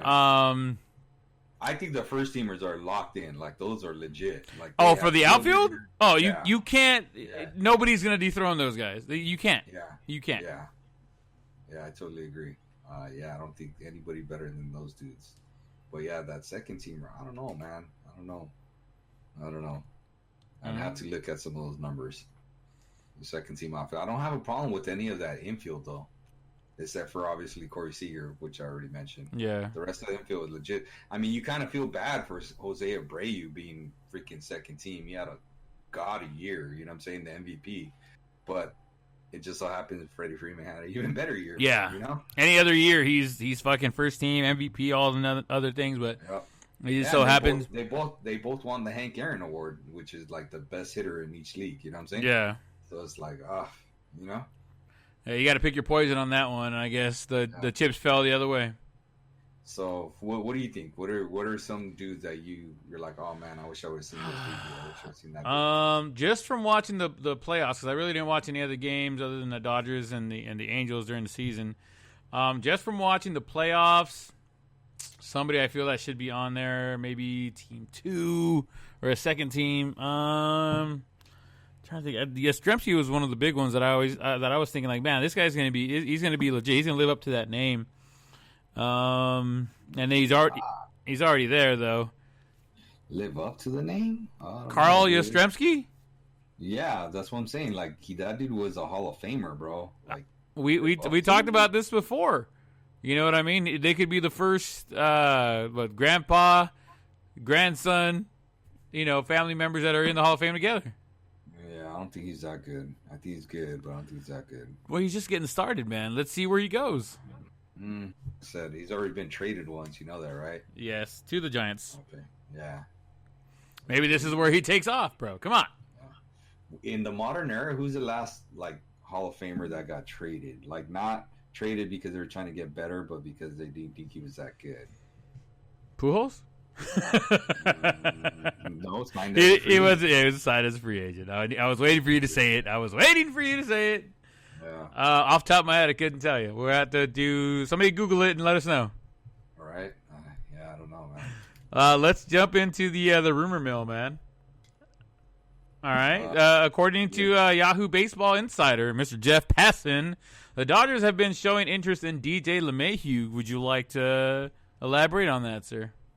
Well, I mean, interest is interest. The Dodgers have money, so as long as you have money, you're always going to have a shot at showing interest at somebody, right? Yeah.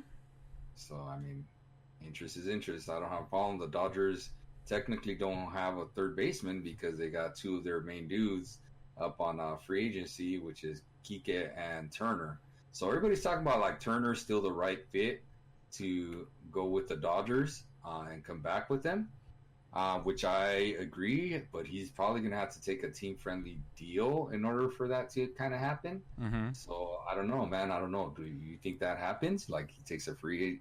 Because if the Dodgers are going to spend money, bro, I don't see them spending money on older cats. I see them spending money on younger cats. Or like a superstar, right? And DJ LeMahieu's a superstar, bro. Like, I would spend money on DJ LeMahieu over spending money on Turner, who I love, who's a tight end, a local boy, homegrown. Well, I don't want to say homegrown because he didn't come homegrown through the Dodgers organization, but homegrown in terms of like, a local boy. So yeah, I can see that, Yeah. So I think they either re-sign Turner to a friendly deal where it's a little bit for you, but a little bit for us, right? Yeah. Or they spend big money on DJ, or they trade for Nolan or Ronaldo. That would be. I keep thinking they're going to go in on Nolan. Yeah. That's my thing. Now there's also interest about Kike. I mean, I know you mentioned them before, either keeping Kike or Turner. You don't think the Dodgers do a team-friendly deal for Kike? Kike is that switchblade army knife kind of dude. Like, they put him everywhere, and I just don't think I think Kike wants to start somewhere, bro. I think he wants to go somewhere where he's the actual starter. I don't think he wants to be like, oh, we'll start you, every 2 games. We don't know where, blah, blah, blah. I think Kike is like, all right, I want to be a second baseman, or I want to be a left fielder, but I want to be an everyday left fielder or an everyday second baseman. You know what I'm saying? Yeah. That's just what I think. And he's deserving at this point, like he put in his time. He's a world champ now. He had some big home runs for the Dodgers, one gigantic one against the Braves, like, good for him, man. Ain't no Dodger fan gonna hate on him. He put in his time and he did well for us, and we'll miss him. I don't think he comes back. I think he signs on to be like a everyday starter somewhere. Yeah. All right, man. Well, let's see where he ends up going. I know the Twins are really looking at him, right? Yeah, the Twins are interested in him because they struggled against lefties, so they need a dude that could smack lefties, and Kike is known for smacking lefties. I could be wrong, but I think that big home run he hit was against a lefty in the playoffs. But again, I could be wrong. I just don't remember right now who it was against. So that would make sense. And they're talking about, Marvin Gonzalez is in free agency, so that was like a dude that fits the role of Kike Hernandez. So yeah, I could see Kike going over there to the Twins and thriving, Yeah, I'm with you there. So I'll be happy for him wherever he lands. I just hope he's a starter. I just hope that if he leaves us, he's a starter. Yeah, I don't want him just sitting on the bench. Like that I'd feel bad for him at that point. If you're gonna do that, sit on the bench with the Dodgers. Yeah, I agree. Come over here, sit on the bench with us. That way he can't play against you and hit off your lefties. All right, that's right. What was I gonna say? He did change his Twitter profile, right? He changed it to the question mark with a black hat. Yeah, man. That cut us deep, bro. That cut us a little deep there.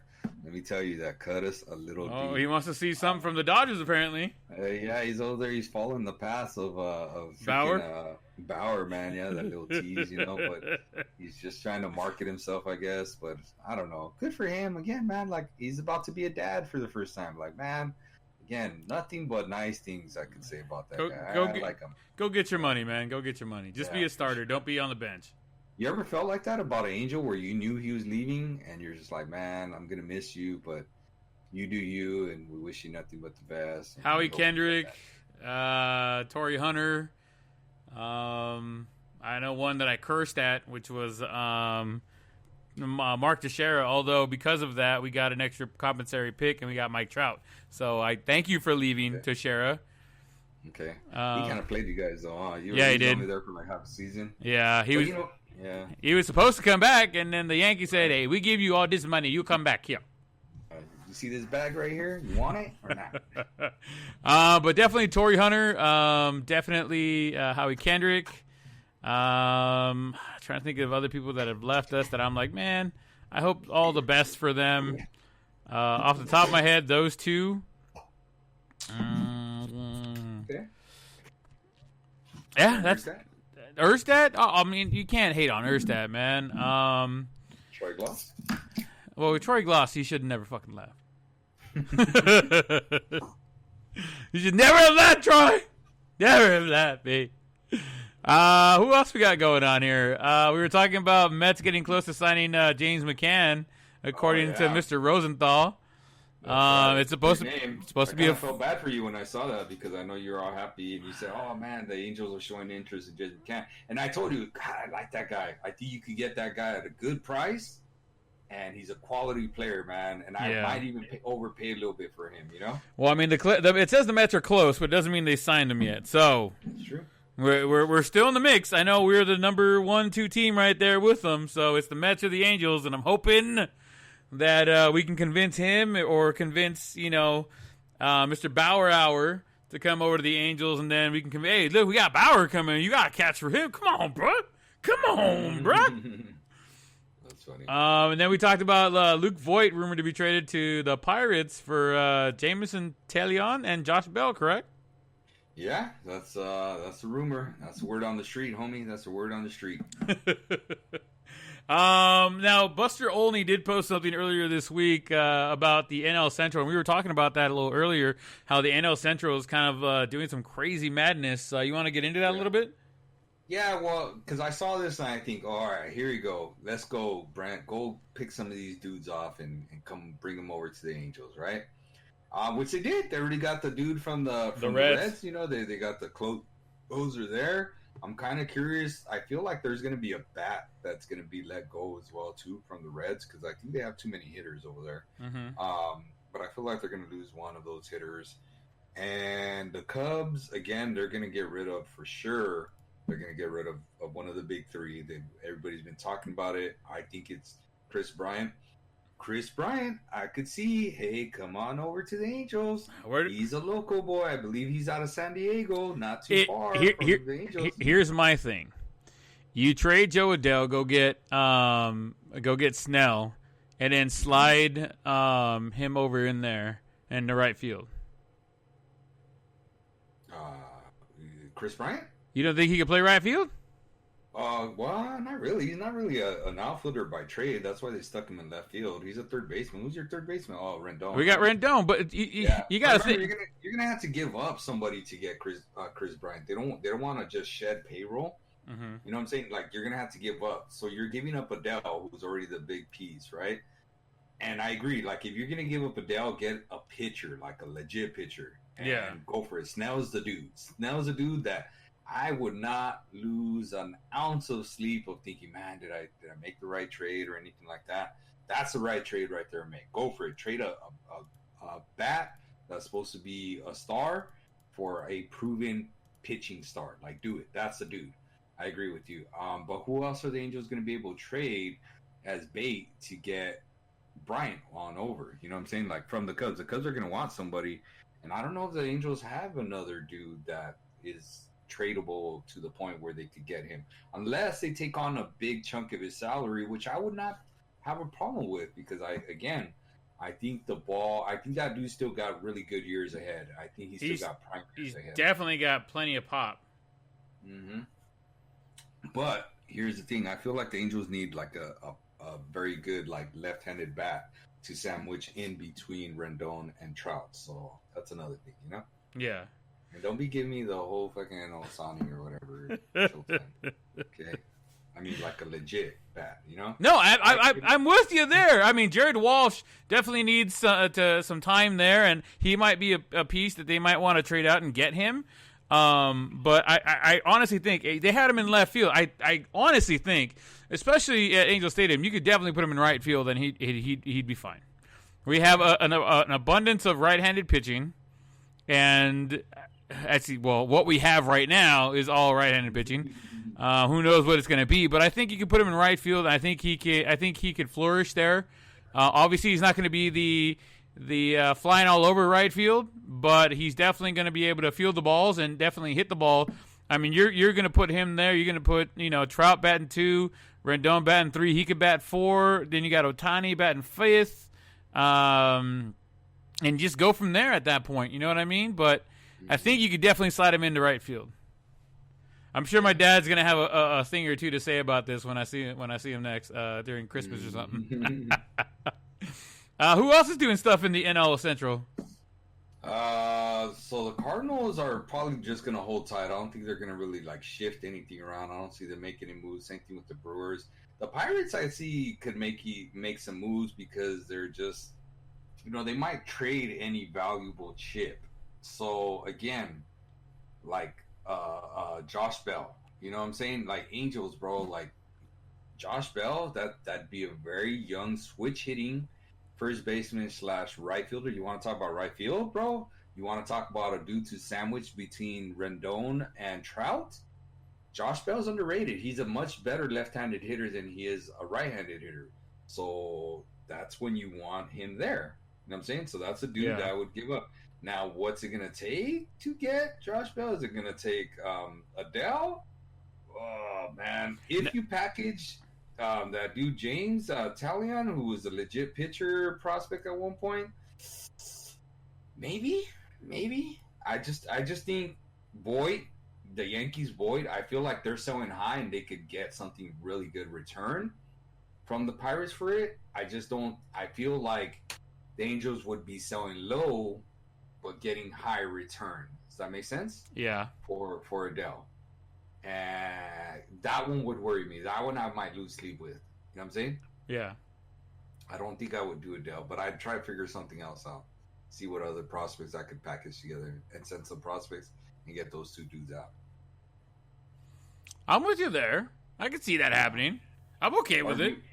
Yeah, or if you really want, the Brewers, but they're managing payroll. They're not cutting. Hey, man, go after Yelich in a heartbeat, bro. In a heartbeat. Adele, Adele? Go for it. Adele's yours. That would be a hard fucking yes right there. You get Christian Yelich out there.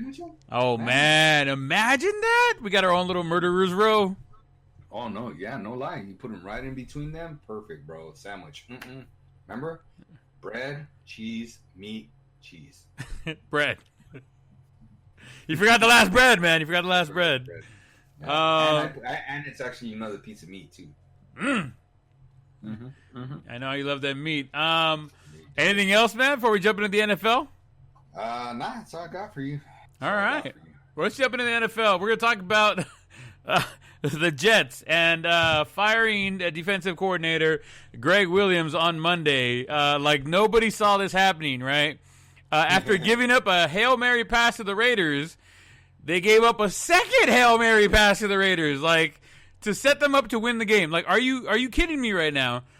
At that point, you guys are winning. All you have to do is play prevent defense.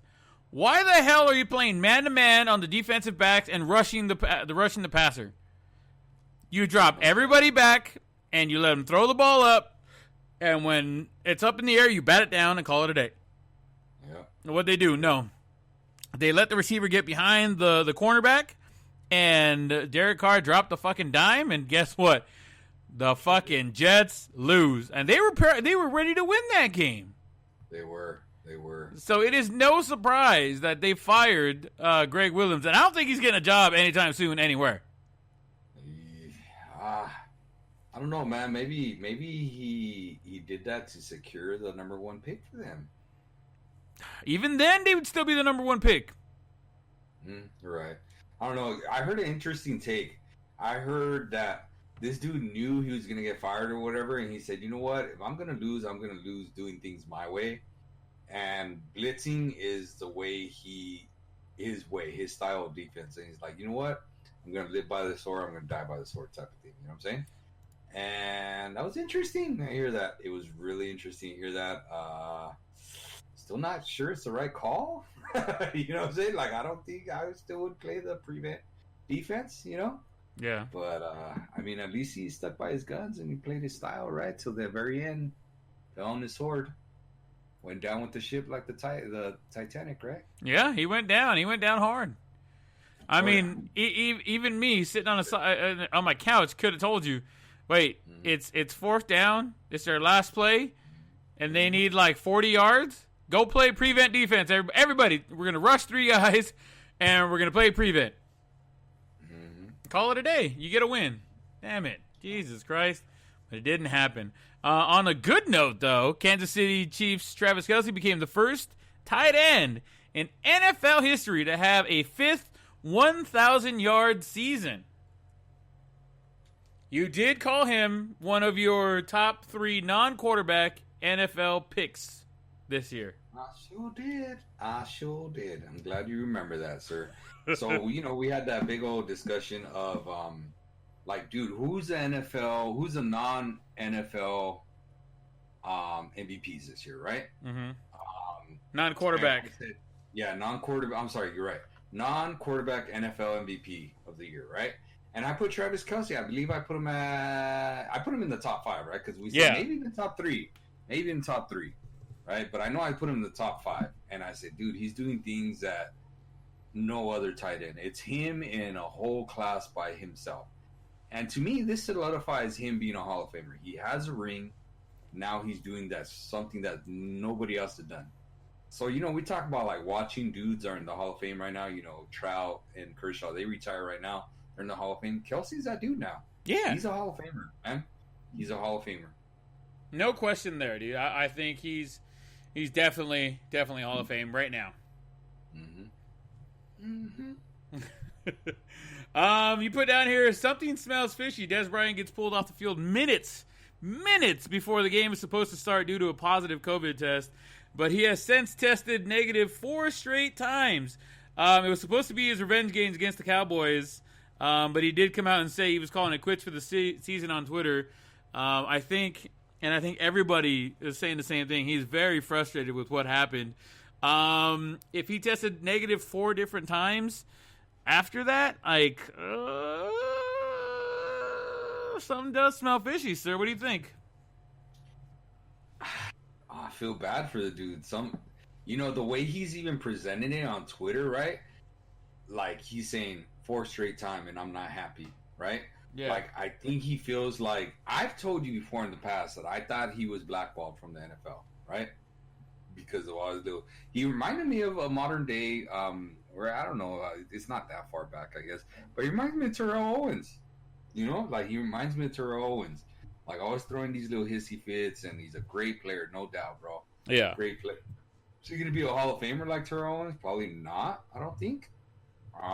Because he just never made it to a Super Bowl. At least Terrell went to a Super Bowl and balled out on a broken leg, basically, right? Yeah.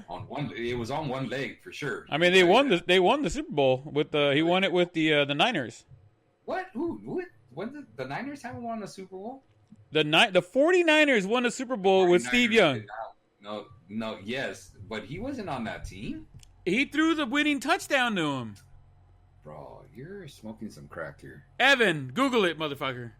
Bro, the time that Steve Young won the Super Bowl, he threw 4 TD passes, I believe, or three or 4 TD passes to Jerry Rice. I get that he's black, bro, but they don't look that much alike. It was against the San Diego Chargers, let me tell you right now. You there? Hello? I'm right here. I'm pulling it up right now. Hello. Hello. Doing the tapping of the flicking of the head. Yeah, dude. I could tell you he did not. I mean, I think he played with Steve Young. I'm not sure. Oh, he definitely played with Steve Young. Okay, but he definitely did not win a Super Bowl with Steve Young. I'll tell you that, bro. I'm telling you. He did not win a Super Bowl with Steve Young. I don't even have to look at it. I don't even know, to be honest. I'm just telling you that didn't happen. I'm gonna have to look it up, bro. Look it up. What you mean? Look up bro, you're so slow. Just look up at Terrell Owens, right? All right. Anyways, meanwhile you look it up. I would look at Terrell Owens when he started playing the NFL, and then the last time the Niners won the Super Bowl to see if they match up. If they match up, then he was on the team, right? Hey, I like that. I didn't think about it that way. I'm looking that up here. But yeah, so meanwhile you look that up. I just think something's wrong here. Like my spider senses are going off and tell me something's wrong here. And I think Dez kind of feels the same way. Like, dude, really? Like a COVID test? Like, I feel fine and this and this and this and that. And now he's tested negative all 4 times. Like, they really stole. I feel like the NFL or whoever stole a moment from him to come back and have like that great storyline of playing against the Cowboys and smacking that Cowboy ass, because I mean that's what the Ravens did, right? They you know what, in all honesty, in all fairness, the Cowboys had a chance in that game, dude, and if it wasn't for Zerline missing all those 3 field goals, like that. The change. You said you weren't watching the game. Dude, I was watching that game, and I hardly ever watch games. But, dude, him missing those field goals changed the whole complexion of that game. Like, every single time, like, they were battling, they get back in it. All right, cool, we're set up for an easy field goal. And he misses wide right, wide right, wide right. I think all three of them were wide right. And I was like, oh, damn. And I know I felt bad for my boy Joe, because I know Joe was watching, and Joe's like, dude, Joe's like like a Hulk, bro. He turns into the Hulk when he's watching the Cowboys.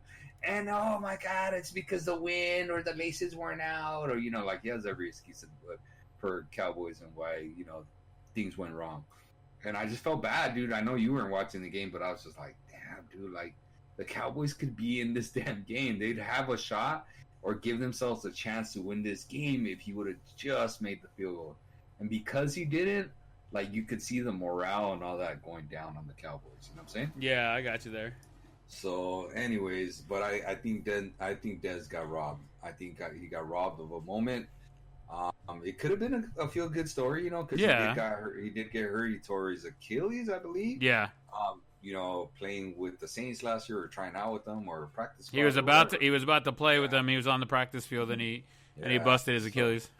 Yeah. So, but again, I feel like it's dudes that kind of bring that little karma upon themselves, So what's going on here? I found that game. I found the catch that I was talking about. It was 1998 with the 49ers. They were playing the Green Bay Packers in the NFC Wild Card game. No. I knew it was a playoff game, but it was in the Super Bowl. You are absolutely correct. Oh, thank you. Okay, I'm glad. But they came back and won that game with 8 seconds left. He had already had 2 fumbles during that game. He caught the ball in the end zone. Yeah, that's where he famously cried. Yeah. Yes, I remember that.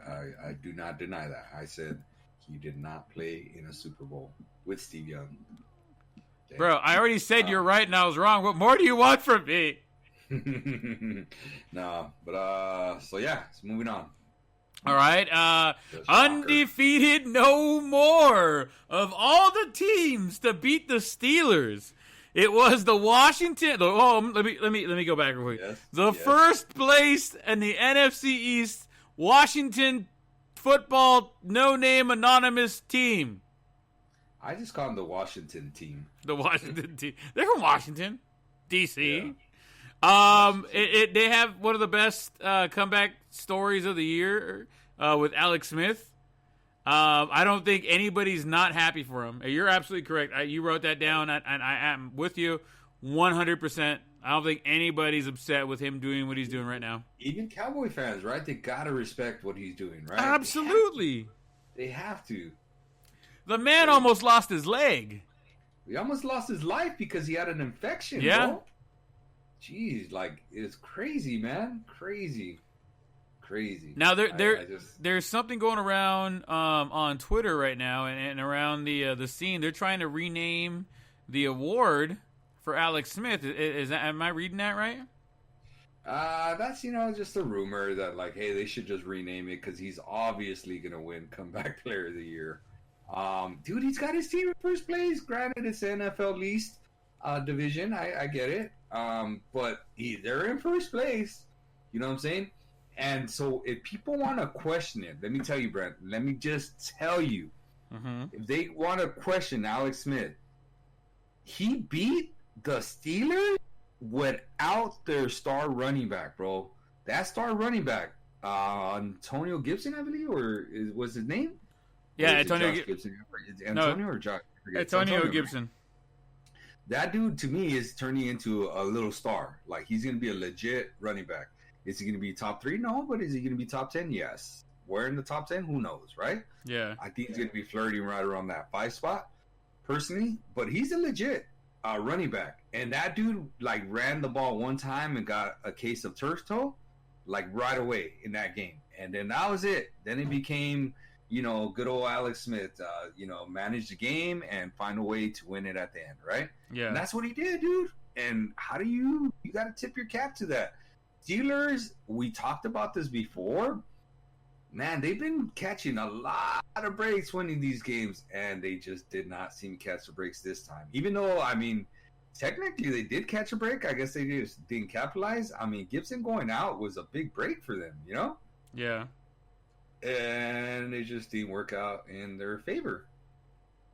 So, I mean, I don't know, dude. I like it. I really like. I hope Washington wins that division. I hope Smith becomes the comeback player of the year, and I hope they rename the award for him. Because, dude, he's got his team in first place, and he did what nobody saw coming, beat the Steelers. Dude, bro, nobody in the NFL least had beaten a team that was above 500. I had seen, I believe. No, you're right. Jeez, dude. Jeez. And then not only did they beat a team that was 500, they beat an undefeated team, bro. The only undefeated team still left in baseball. Did you hear what the Steelers head coach said after the game? No, what did he say? He said, "I'm glad it's over. I'm glad we got that one out of the way. Now we can focus on the rest of the year." Oh, good. I like it. I like that he at least. Yeah, I'm okay with that statement. Yeah, I agree. The pressure's off for being perfect. Now you can go out there and play football and worry about that. All right, let's play our game. Exactly. The other big thing, we talked about the Cowboys. They have been flexed out of the Sunday night primetime game for the first time since 2006 for the Pittsburgh and Buffalo game. I would much rather watch the Pittsburgh and Buffalo game on Sunday night. I'm curious. I genuinely don't know. So we're saying flex like they were scheduled to be that team, that game, and then they got moved out. Yeah, like, so the Cowboys this just ain't happening. Because the Cowboys are playing so terrible. Yeah, because they're trash right now. The Cowboys were originally supposed to play on Sunday night this week. They were moved to I believe a 1:00 game, and the Pittsburgh and Buffalo game got moved to the Sunday night game because it's a more interesting and more powerful game. Very interesting. Yeah. Speaking of which, now we got our picks. Somebody came out ahead very well this last week, and somebody did not. Who's that? You.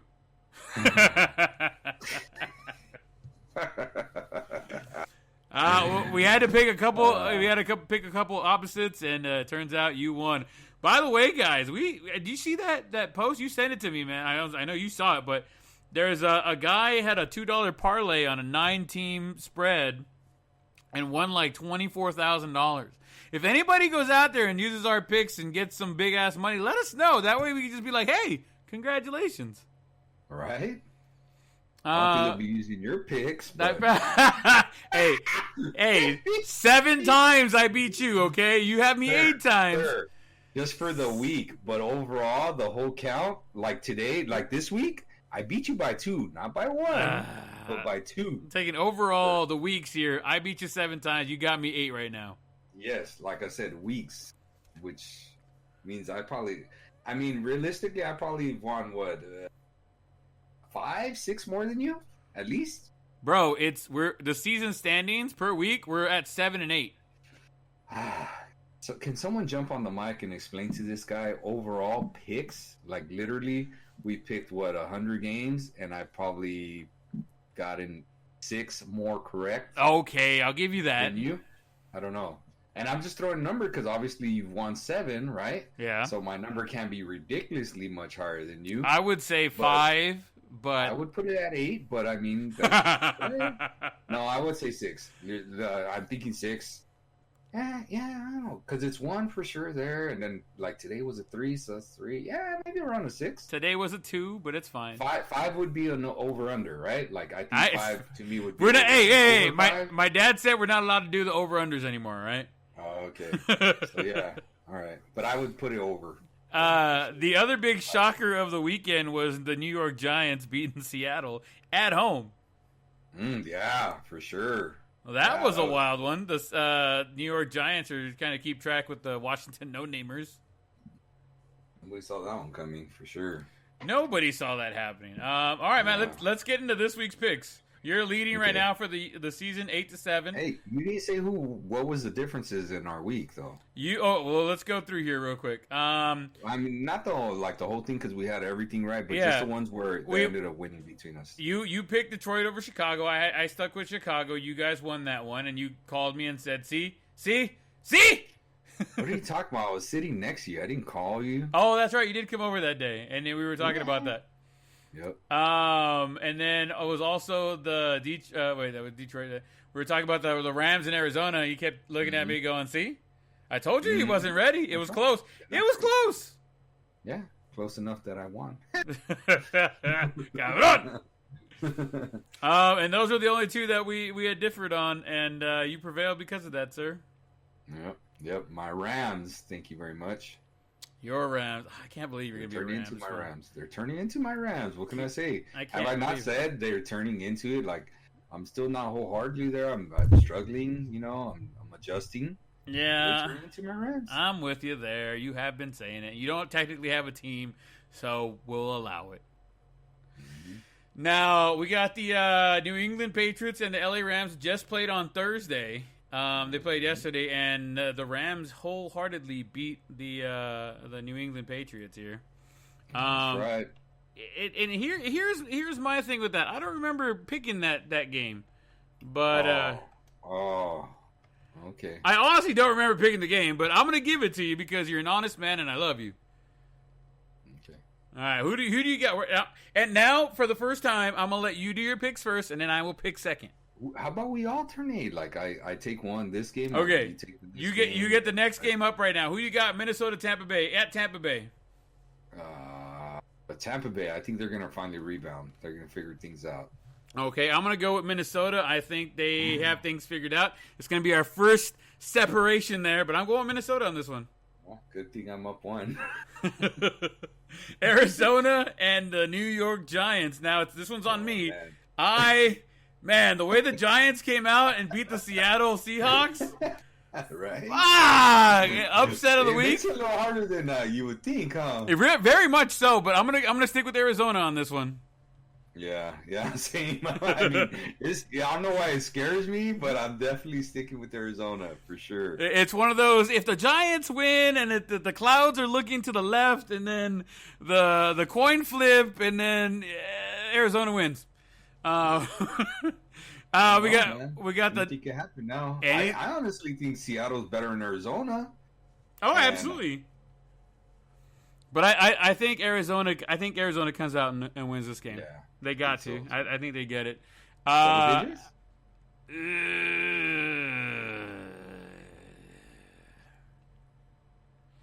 I want to say it'll be at 9 points.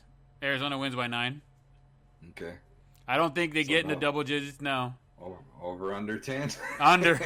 My dad said no. I know, but it's next game is KC versus Miami. I don't think that should count because we were both going to pick KC on this one. It's the Ultra Locks. So I'll let you pick. I'll let you pick the next one, which is Tennessee at Jacksonville. Same thing. I'll take Tennessee easy for sure. I'm gonna go the same route. I'm gonna take Tennessee as well. Oh my God, the battle for bullshit. Dallas at Cincinnati, two of the worst teams in the NFL right now. I'm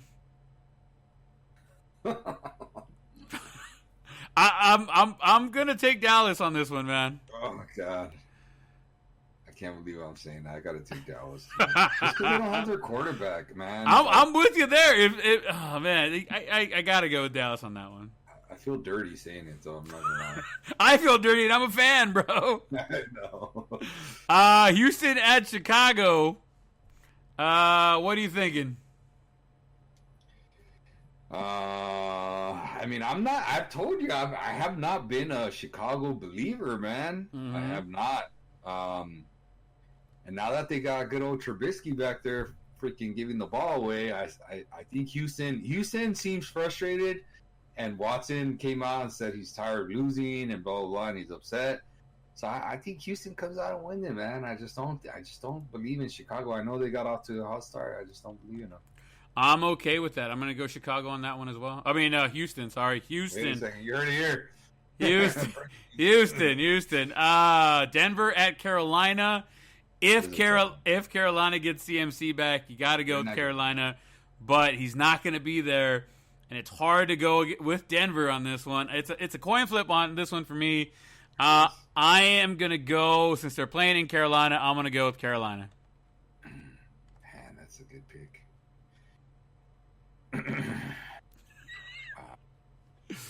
You're right. It's a coin flip, dude. I mean,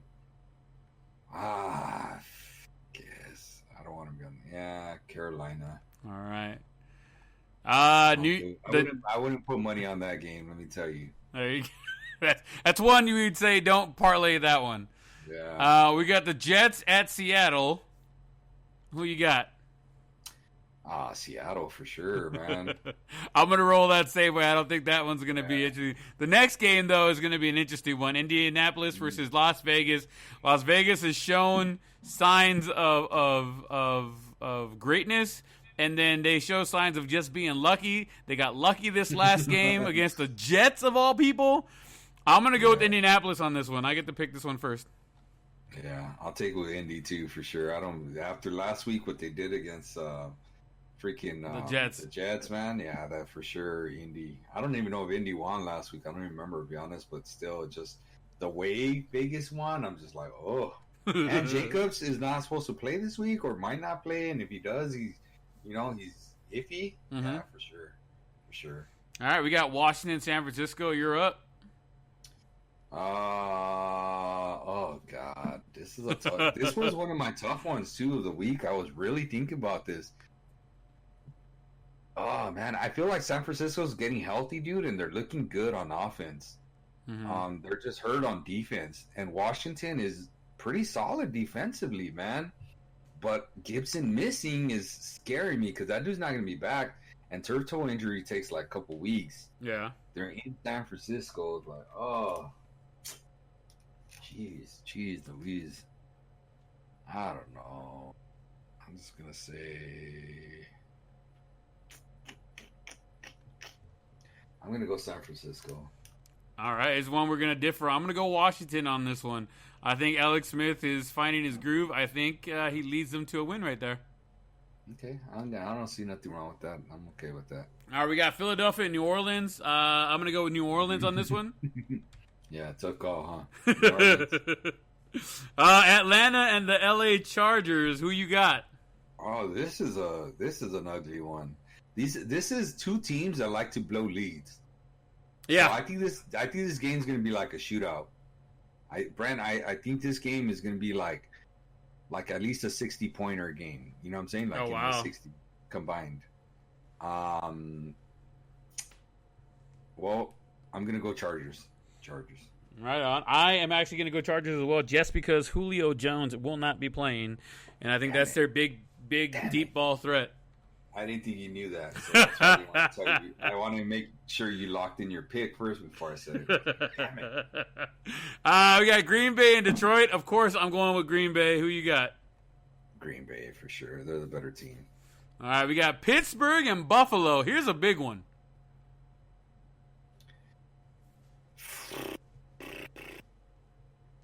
Pittsburgh coming off that loss. I'm still going Pitt just because they're getting James Conner back this week. You know. Yeah.